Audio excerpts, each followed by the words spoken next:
negotiation. Why is effective negotiation important? It's always been important, and anybody who knows Huthwaite at all may very well know us in terms of our reputation for sales and sales skill. But actually we've been working just as long on negotiation, and one of the interesting things that we're starting to see in the marketplace and with the world at large is that negotiation is becoming ever more important, and ever more important numbers of people are negotiating. So negotiation and learning how to negotiate is becoming an increasingly important part for organizations of all kinds and people of all kinds within those negotiations. It doesn't just live in that rarefied world we once thought. So, effective negotiation. When we talk about negotiation skills and learning how to negotiate, we don't just talk about one monolithic skill. It is a set of skills. Many things go to make up an effective negotiator. Understanding the strategy, where you want to get to, what the end goal on behalf of the organization actually is that you want to try and achieve through negotiation.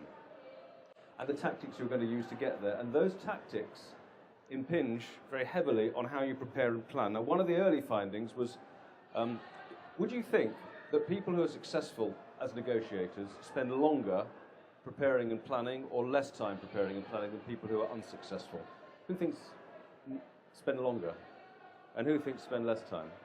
Actually, they spend roughly the same amount of time preparing and planning, but the difference is that the skilled ones draw a distinction between preparation, which is things like setting objectives, working out what the issues are, understanding how you're going to use certain information that you have, planning your fallbacks and so on and so forth, levers, what have you, cost of concessions. Planning is what you're going to do when you get inside the room, how you're going to set the climate, how you're going to manage power, how you're going to obtain information from the other party.